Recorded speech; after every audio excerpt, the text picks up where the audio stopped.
Good morning. This is your welcome to the breakfast show on Bright Radio TV. Today, Thursday, the 6th of September 2018, from the city of Abuja, the Federal Capital Territory. I am Ugo Madu, and with me to run through this first segment of the breakfast show is Abutu Achema. Abutu, how are you today? I'm good. You feel good to be alive? Yeah. I tell people that when you see yourself in a new day, each new day comes with a new hope, new opportunity, new blessings. And what you do when you get out of bed is to thank God. Thank your Creator for giving you life, for sparing you this grace to see a new day, because a whole lot of people did not have the opportunity to see today. We are grateful to God. So in wherever you are watching us from, the north, south, east, and the west, in whatever language, whatever faith you practice, you shall start your day by appreciating God for his mercies. Okay, they said there's little you can do as a person, and there's so much you can do as a team. as a team. Yeah, so trying to talk about teamwork today. Says the difference between success and failure is a great team. Okay, no matter how smart, how passionate, how hardworking you are, success, your success as a leader depends on your ability to build and inspire a team. It says who is a successful leader? He is someone that is able to spur his or her team members to work well towards the achievement of a set goal or vision.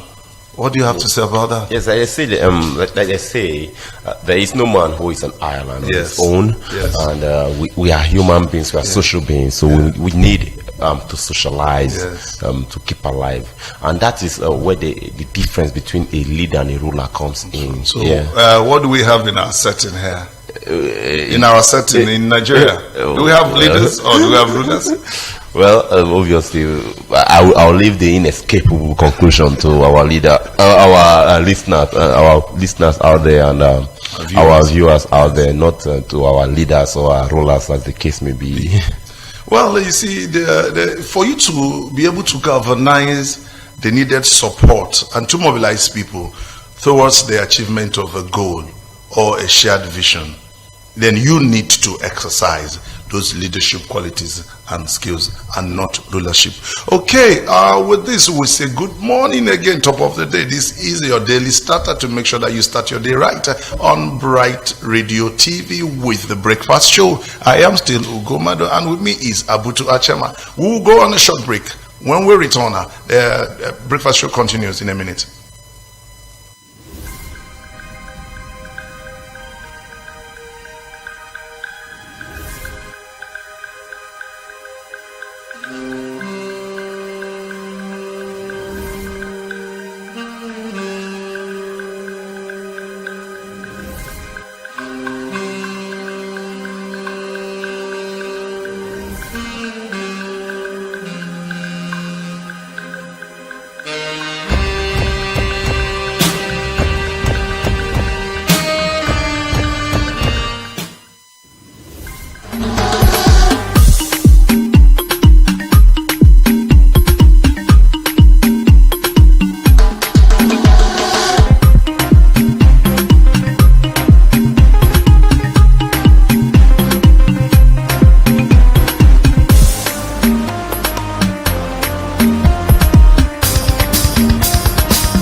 of talk and entertainment.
Bright TV, home of talk and entertainment.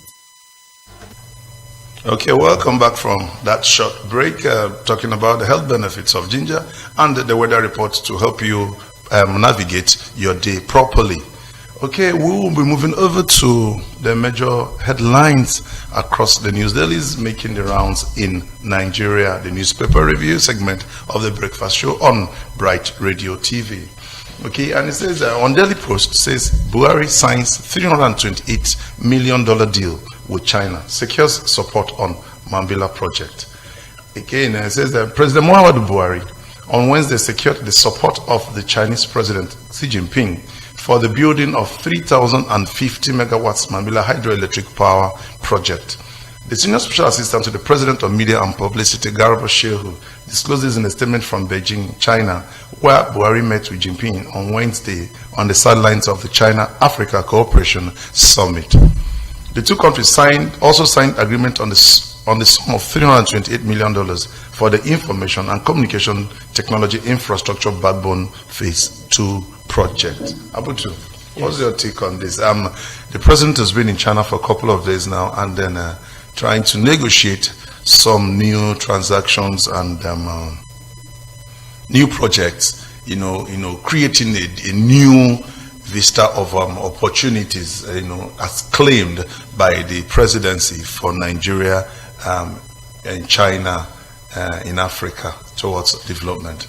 Yes, first of all, I think we need at this point to commend the activities or the actions of Mr. President for taking the initiative, because in the world now, if you want to get anything done, your best shot is to go to China. So I think the Chinese have the money to spend, and they are willing to spend it on Africa. Yes, but some people are asking that the Chinese, yes, they have the money to spend, but our government, our leadership, should look beyond what is written on the papers. Look, because a whole lot of things may be embedded in this so-called agreement that is going to mortgage the future of this country. I'm coming to that, because they have the cheap technology. Yes. They have the workforce. Yes. But what is the effect it's going to have on our own economy Yes, in the long run. because even if you look at the settings around the country where the Chinese, where they hold sway, you find out that they more or less have turned our people to slaves in this country. Yes, because and they're not even equipped in terms of academic qualifications and all of that. I think they do not compete with Nigerians. The major problem that we have presently, our major setback is still boils down from a lack of direction in leadership. Because you see, in some of the construction sites where you see these Chinese people, they go as far as bringing in menial laborers from all China. the way from China. Yes, to become supervisors and managers. Even go as far as bringing in drivers and cleaners and or whatnot. So what they are doing is they're trying to create that settlement or those colonies outside of China, to have clusters of Chinese colonies all over Africa. Is this not an indirect form of a modern colonization by the Chinese? It is modern colonization. Shouldn't this upset the Americans, the British, and the Europeans? It should upset them, but I don't think there's anything you expect them to do. The people who should be upset by this should be Africans, but it appears that our people are not really looking into that. I hope we are reading in between the lines very, very carefully. You know, they say nothing. There's no free meal. Even in Freetown. Even in Freetown, there's no free meal. So the Chinese, of course, they have the money and they are willing to spend it, but they won't just spend the money on you just like for that. Free. Yes, there's something they're getting back. I read somewhere. It's not a big gift. Yeah, of course. Well, depending on who you ask, because I read somewhere that our president, His Excellency, President General Muhammadu Buhari, went to China without a single businessman. No technocrat. No technocrat on his entourage. He leaves us a bit more curious than what has happened in the than what has happened in the past with successive governments. Because you look at the entourage of Theresa May and Angela Merkel and their visits to Africa, and they came with technocrats, they came with businessmen, and then our president just left with just senators and governors, and we are wondering what they intend to achieve. Yes, a few of his cronies. But you see, when you start hearing about such things, first, of course, like I said earlier, I want to commend him at least for taking the initiative to conclude the Mambila project. It has been lying fallow for years now, and I think he should be bothered, which is what we want. Any person in power or any person in government should be bothered. But when you get into these agreements and we start hearing things like he went there alone with governors and senators, and you begin to scratch your head and start wondering what type of agreements are these people going to enter into. I'm not saying that the governors or the senators are dumb or daft. No, that's not what I'm saying. Very far from it. But what I'm saying is that shouldn't they concentrate, given governance in their states, other than following the president? Because that's the new trend now. Anywhere is going, governors just keep following, and the states are begging for service. They're begging for governance. Look at all the states. So many states, their roads are not motorable thing. Nothing is happening in the states. You need to get information from. You need to visit some of us. Nothing is happening. You see, the problem is that it's not really a problem. This is the like we all know, elections are around the corner. So what these people are doing, some of them are trying to secure a return ticket.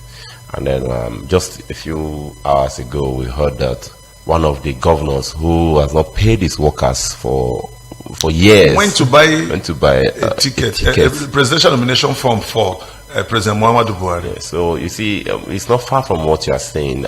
It boils down to only one. It boils down to only one issue, and the issue is this: our politicians are selfish and driven by greedy goals. Majority of them, they don't have the interest of the people at heart. That's quite worrisome. You can join the discussion on our phone line 08128446000, 08128446000. 444-6000 to be part of this discussion. You call us, tell us your name, your location, and straight to the point within the subject of discussion. Do not use abusive language or words against any person or persons. And your time is 1 minute 30 seconds. Thank you for doing that. Okay, we move over to the Daily Post. And it says, militants allege of plan to assassinate Edwin Clark orders.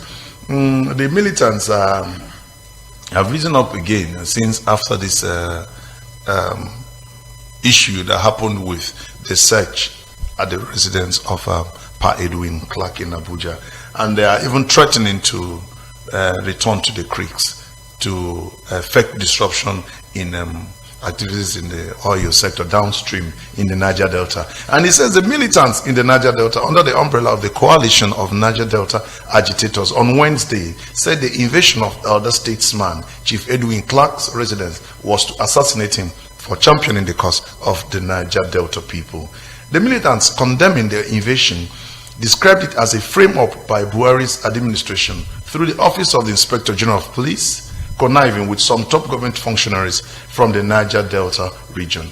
The coalition also accused the government of trying to frame or assassinate Obongvita Atta, Dr. Alfred Molade, Air Commodore Indongesit Nkang, retired, Senator Bansi Henshaw, Mr. Yinka Odumaki, Professor Chigozie Ubu, Dr. Isuwa Dogo, for attempting to stand against the killings across the country, as well as their stance on restructuring. What's your take on this? Well, I think this is all about playing to the gallery and using the opportunity to score a very cheap point. Yes. Yeah. See, yesterday, the IG of police issued a statement in which he apologized to the elder statesman. Yes. Upon the invasion of his premises, and the IG went ahead to inform us, or the first spokesperson, Jimo Moshood, the gentleman, Mr. Jimo, also informed the pressmen that, look, we did not issue the order, and then we are sorry. We have also initiated the proper procedure to discipline these officers. So I don't know what else they expect the IG police to do. Then, well, if the militants feel that returning to the creek and blowing up the oil installations would be of any benefit, I'm now wondering, how would returning to the creek protect the lives of Elder Clark? No. Returning to the creeks is not to protect Elder Clark, but returning to the creeks is to disrupt oil production and activities, and then maybe pollute their own environment but more. Maybe it's a way to get the federal government to come back to the drawing board or a table and then sit down with them and to negotiate or renegotiate. Maybe this is a way of trying to enforce their own rights or establish their own stance against what they perceive as injustice on the elder statesman. Okay, we move over to the Vanguard, and it says, APC scared of possibility of my presidential candidacy, Saraki. And the APC told him that Nigerians are tired of your brand. Okay, so it's a whole back and forth Saraki. Well, you see elections. Let's take it so that you now take it at first.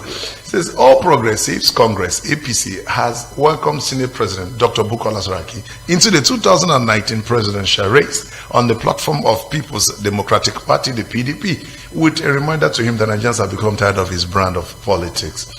Nigerians have had enough of Bukola Saraki's retrogressive and disruptive style of politics and deserve no more, the party declared. But Saraki, in a swift reaction, took a swipe at the leadership of APC, saying the party and its leaders were already scared of his emerging as the presidential candidate of PDP and vowed not to be distracted. So what do you have to say about this? Yeah, it's still everything is part of the activities running up to the 2019 general election, of course. You see, if I am Bukola Saraki, I would want to remain in the news. You know, there's this popular saying that there's nothing like bad publicity. So, and I think APC is also helping him out by giving him a form of publicity as well. Some people have said that APC has ended up making Saraki more popular than he ought to be, or he would have been by now, with all of this very intangible and frivolous it's really uncalled for. They're helping his popularity, building more, making the Saraki brand more popular. Yes, because now and then should the APC and all other gladiators in the political scene, in the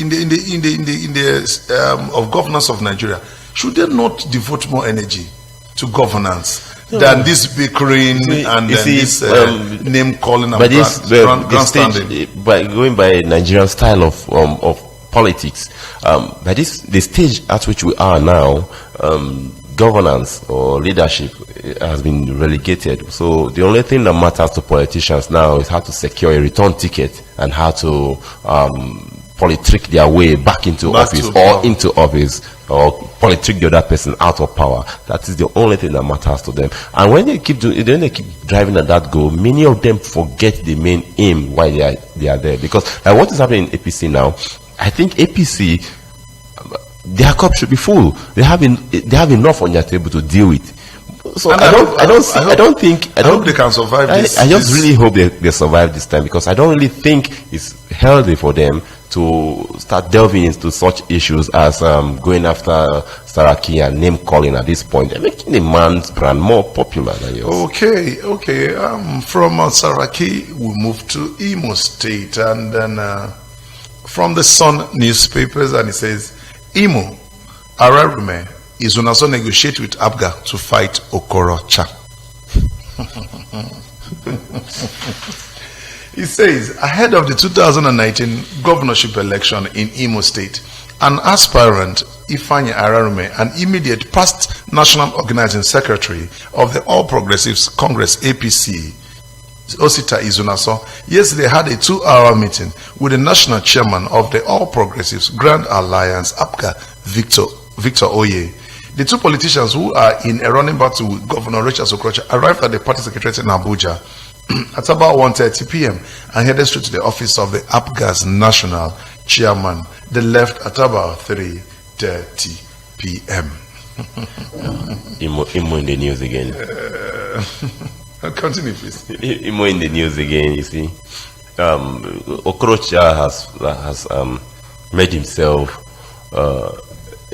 a dragon in Imo State. So if you must come into Imo politics, you have to conquer the dragon. And so that is what we are seeing now. Very soon you start hearing of other alliances. Alliances will be formed because Okorocha, in his own way, he is a strong man in Imo State. And in Imo State, there are many strong men.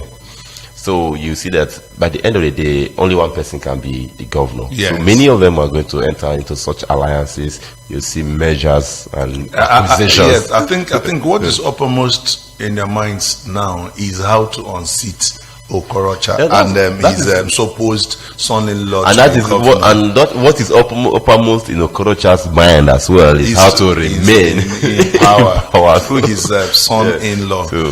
It's been a whole lot of intrigues in Imo State, and then back and forth with the governor Rochas Okorocha, the son-in-law Uche Nwosu, and the coalition, the people, the group they refer to as the coalition, made up of Osita Izunaso, Senator Ararume, and Hope Uzodimma, a whole lot of them fighting it out, slugging it out in Imo State.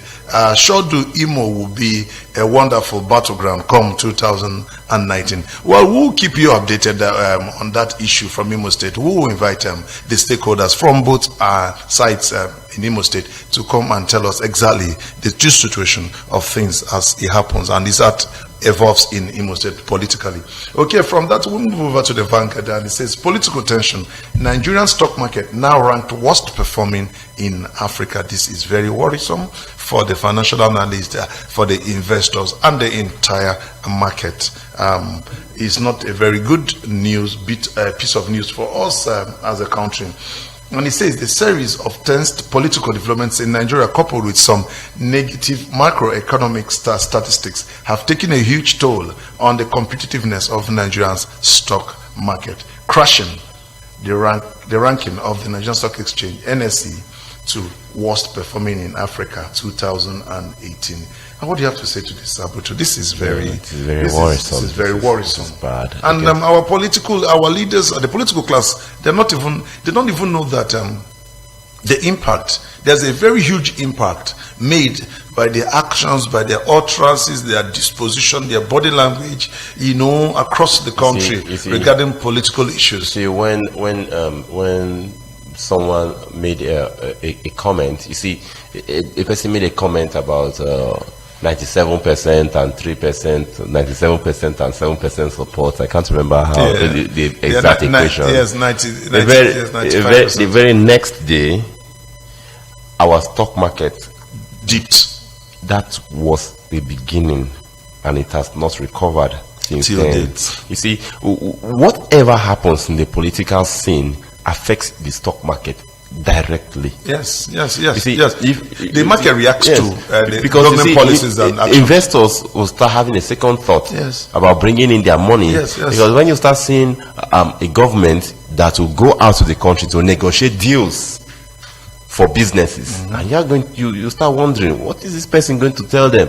So should I put my money into this type of business? When start taking their money out. There is no stability, there's political tension. The policies, our policies are not stable. They are incoherent, and there's no continuity. Then very soon you start, because of course we are approaching the election year again. We'll start having the regular dollar flight. Yes. So it's just it boils down to politics, and the major problem we have in Nigeria is that the government is still the major spender, and if we don't wrestle that spending power from the government and give it into private individuals, private hands, private businesses, this is what will continue to happen. If there's any little shake up in the government, it will affect our stock market. Whatever happens in the government affects our stock market. Okay. We'll go on a short break. The breakfast show continues in a bit. Stay with us.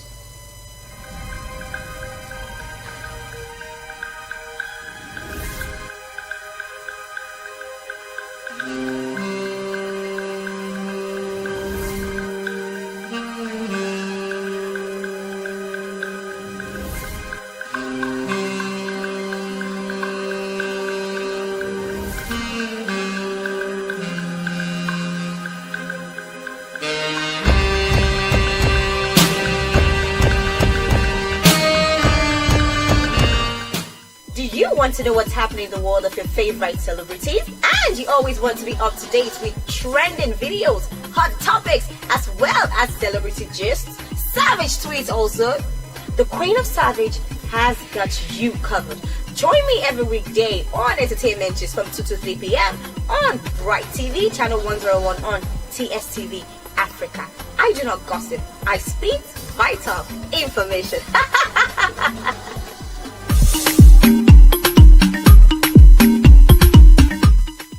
Do you want to...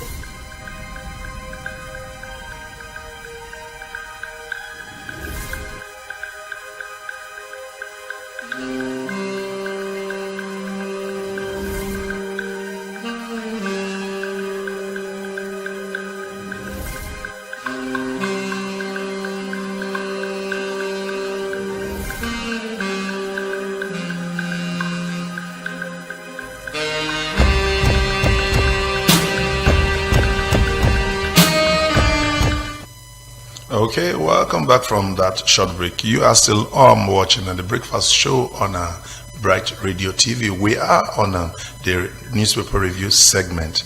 You can join the discussion via our phone line 081 2844 6000 081 2844 6000 to be part of this discussion. Okay, we are going over again to the Vanguard, and it says APC states insist on indirect primaries. In spite of National Executive Committee next adoption of direct primaries for the selection of candidates for the 2019 general elections, many state chapters of APC are insisting on indirect primaries and have adopted the mode. What is your take on this primaries, APC, every day? Yeah, well, part of the promises APC made as a party, as a political party, where before coming into power, is that they will try as much as possible to entrench the true federalism into our polity.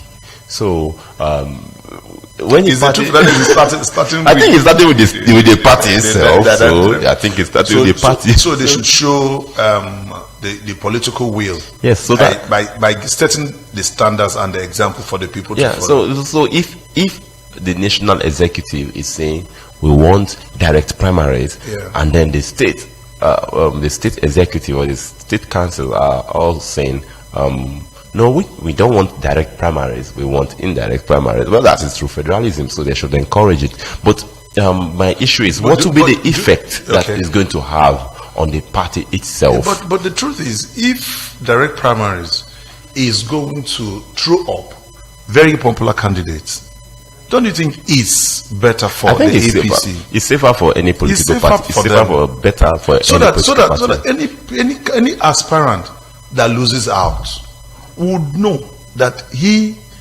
or she is not popular. Yeah. You know,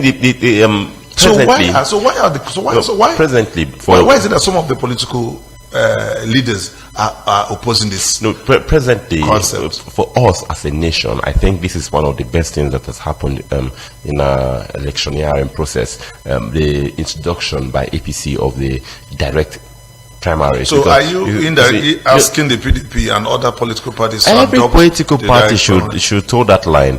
Now, my reasons are this. You see, the main people, the main proponents of indirect primaries are people who benefit financially from the delegates. Yes, delegates. Because you know what happens is the delegates collect money from what the aspirants. Yes. And at the end of the day, just vote one person. Vote for the highest bidder. Yes, and now you find that I am an aspirant, you are an aspirant, and I part with money, you part with money, and at the end of, based on the assurance that I will be given the ticket, and at the end of the day, one person that gets the ticket, I will feel bad naturally, and you will feel bad if you lose out. So I think it's a call for the political parties to really address this matter and engender a system that throws up people based on competence, popularity, and credibility. And one other thing about these indirect primaries, I think that is where one of the major issues which we will be facing in this coming election, that is where it started from,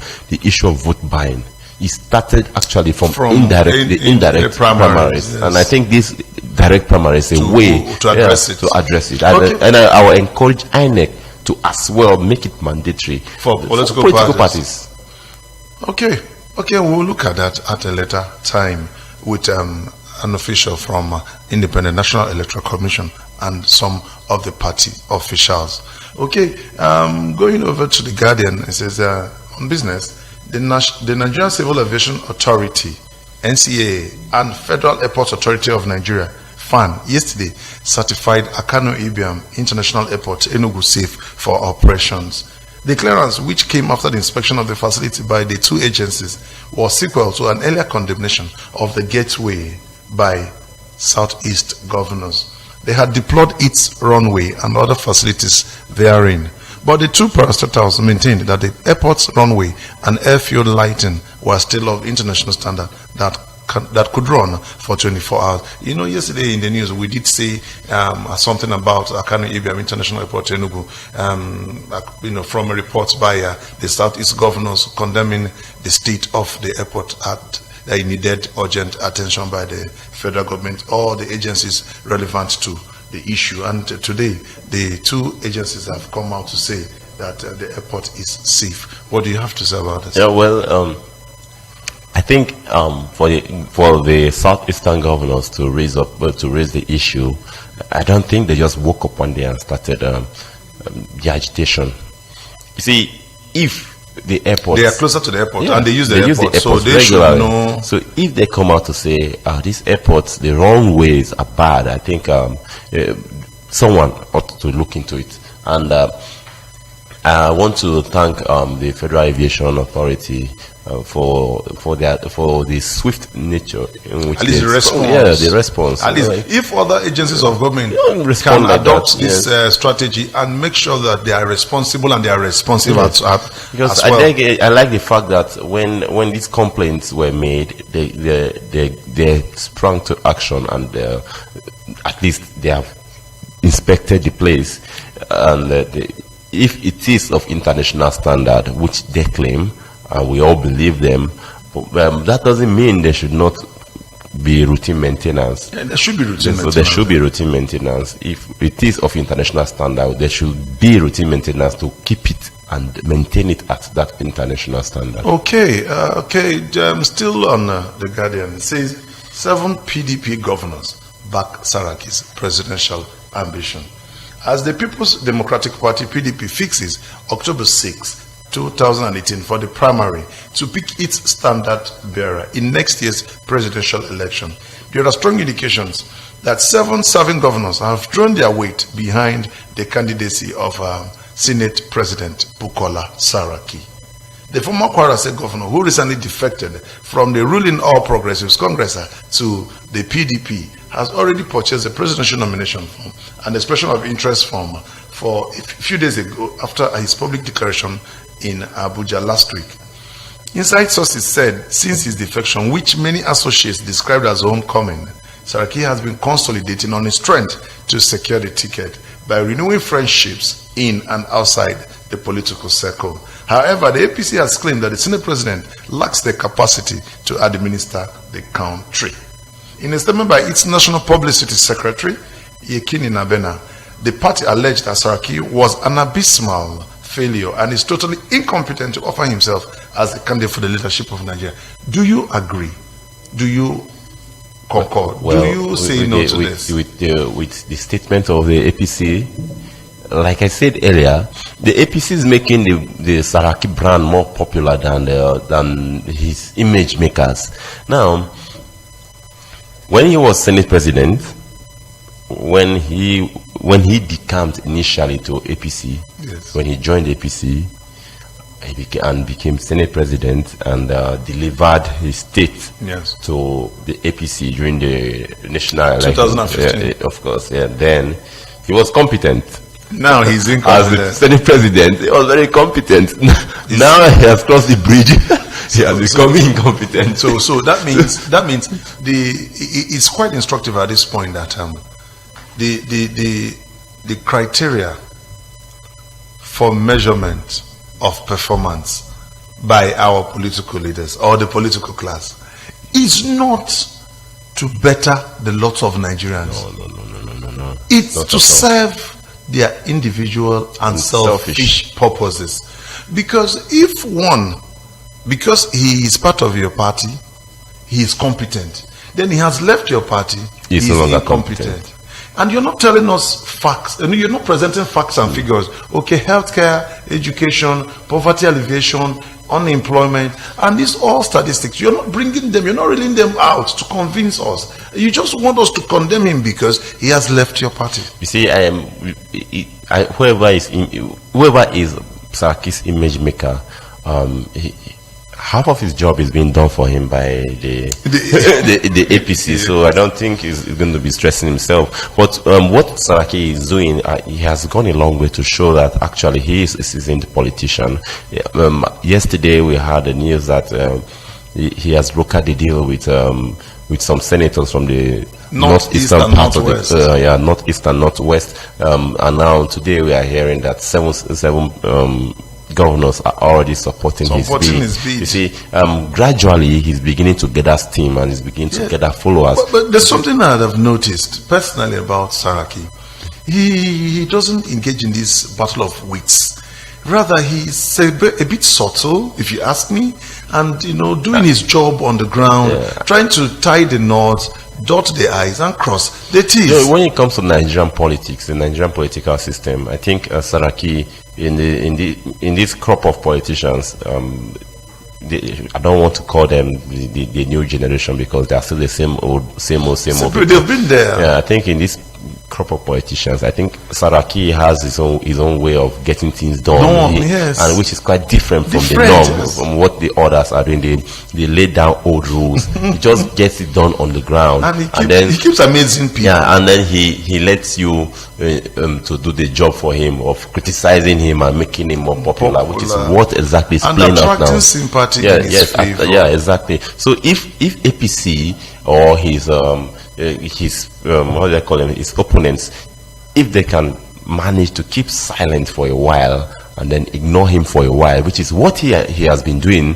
he ignores them, they make the noise for him. So if they can ignore him for a while, I think his popularity may reduce, but I don't think they are willing to do that. They keep making him more popular and getting the job done for him.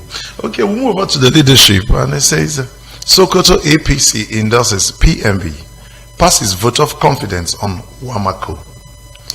Okay, Sokoto State Chapter of the All Progressives Congress APC have endorsed President Muhammad Buhari's re-election bid, just as they unanimously passed vote of confidence on Senator Aliyu Wamako as their leader.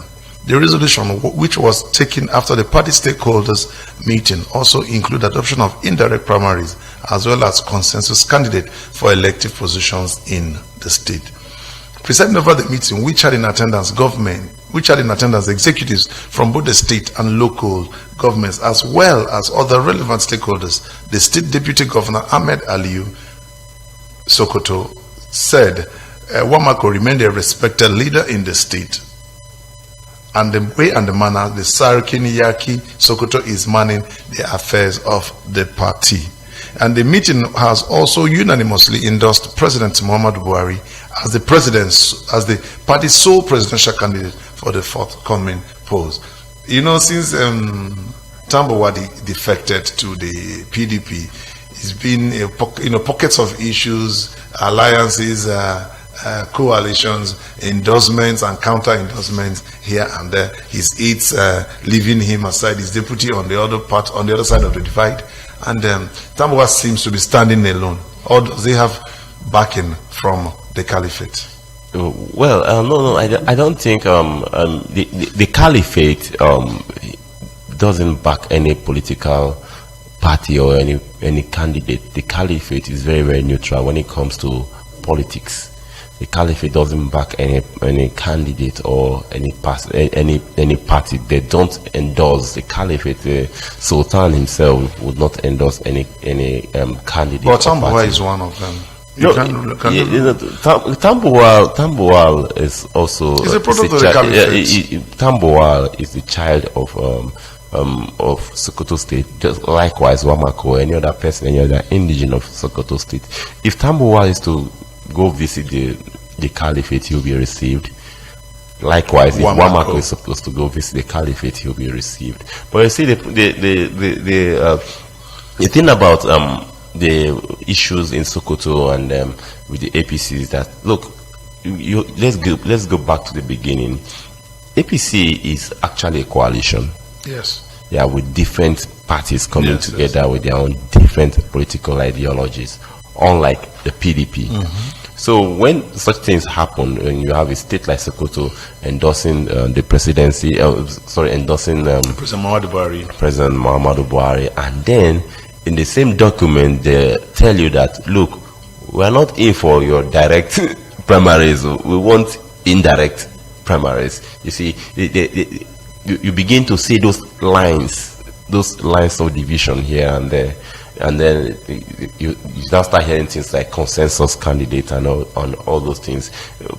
I think we're still growing, and it's a very good thing for our democracy at this point, because when you have such division, like for instance, Tambuwal has crossed the bridge to PDP, leaving his deputy in APC, yet they are still working together.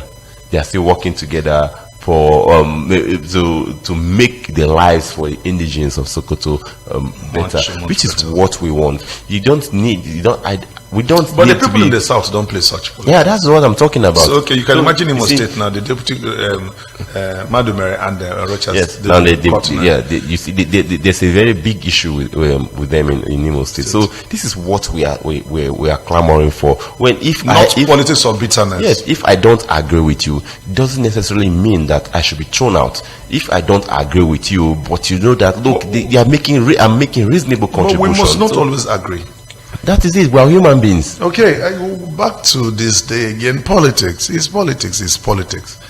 It says PDP, 6 APC governors, 27 National Assembly members talking to us.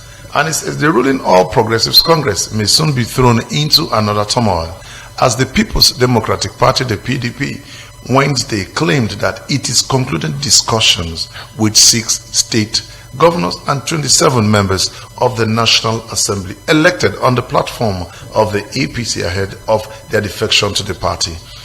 The opposition party revealed that discussions on control of party structures in the affected states and senatorial zones has also reached advanced stage and would be completed in a couple of weeks, after which the governors and lawmakers would announce their defection to the party. The National Publicity Secretary, Mr. Kola Olobodiyan, made this known in a statement yesterday in Abuja. He stressed that in line with decisions reached at the discussions, the members of the National Assembly defecting to the PDP would cross-carpet at the reconvening of session in the 2 chambers, which will increase the PDP's number in both chambers. Well, you see, in this month of September and October, we're going to see a lot of activities in the political scene in Nigeria. We are going to, I think parties are going to they will start or they'll commence their primaries in this month. Yes. Some of them in this month and some in next month. The National Assembly will reconvene by this month. And then when they reconvene, of course, we've been hearing that there will be attempts at impeachment. And then there will be attempts at this impeachment. There will be attempts at. Why can't they get more serious? Yes, and at impeachment, there will be the issues about some members in the House of Reps who will be cross-carpeting. So it's all about hitting all the politics towards the election. We are in for another drama. Yeah, there will be series of dramas in this month. This few coming weeks. How sad it is that our political leaders and the political class have turned Nigeria to a theater of absurdities. The major problem that we have is that there's too much money in politics. I think that is the main problem. There's too much money in politics. And that is what is driving them. Yes, that's the drive. Now, let's say the senators, or sorry to say that. We made it very attractive. It's too attractive. Now, as a senator, you can't be poor. You are going home a wealthy fellow, not a rich fellow. A wealthy fellow. You see, can you imagine that if, for instance, our National Assembly, our senators and our House of Reps members, they are owed salary arrears for like 3 months? The heavens will fall. But we have states in which they're not paid for years. Workers have not been paid for months. So and then the representatives from such states they convey on the National Assembly. At the National Assembly with their colleagues, they shout, they chat, and they shake hands. In the states as well, in the House of Assemblies, the various House of Assemblies, they hold their sittings, and nothing is being done. Okay. There's just too much money in politics. Okay, it says on this day newspaper, it says contrary to Electoral Act, group buys 45 million nomination forms for Buhari. It says, contrary to the provision of Electoral Act 2010 as amended, which pegs individual and group contributions to election expenses of a candidate to 1 million, a group yesterday bought the All Progressives APC presidential nomination forms for President Muhammadu Buhari for a hefty 45.5 million naira. The group, Nigeria Consolidation Ambassadors Network, led by its national coordinator, Mr. Sanusi Musa, presented a symbolic check for the huge sum to the national chairman, Mr. Adams Oshomole, at the party's national secretariat in Abuja, and picked up the forms on behalf of the president. The group's gesture, which was an apparent response to the president's complaint that the forms were too expensive for him to purchase with his salary, may, however, turn sour as acceptance of the goodwill may land Buhari in trouble. This they learned last night. What do you have to say about it? Well, earlier on, we heard that a certain governor of a certain state purchased the form for Mr. President, and now we're hearing that another group purchased the form for Mr. President. I think that will mean Mr. President is in possession of two forms. Well, but you see, the Electoral Act is very clear on such things, and I did not expect, or I do not expect Mr. President to accept any of these forms, because if the spending is already above the prescribed limit, the peg as placed by the INEC, I don't think any sitting president in his normal faculties would go ahead to. But are the parties not aware of these provisions in the Electoral Act that they had to peg these nomination forms at various outrageous amounts? I leave that decision to the parties. They know why they decided to make, because actually majority of the political parties use these forms as a form of raising funds for themselves. Yeah, so when they peg the prices there, they believe that the politicians will come forward to purchase these forms, and then the parties will make money from them. So the parties are at best, there's no law, there's no rule that stipulates how much they should sell their forms. So they are at best equipped to decide how much these forms should go for. But I think Mr. President should show goodwill or by rejecting the gift coming from the group. And the one we've heard coming from a certain Governor Bello. I think Mr. President should show us a very good example by rejecting this. Okay, that's the much we can take. Time wouldn't permit us to go further than this on the review segment on the Breakfast Show on Bright Radio TV. At the top of the hour, conversation comes your way. It's been interesting and wonderful with Abutu Achema in the studio on the review of the major headlines. Well, it's a clarion call for all of us as Nigerians. Nigeria belongs to us, and we must do the right thing to enthrone the right leadership come 2019. See you at the top of the hour on the conversation.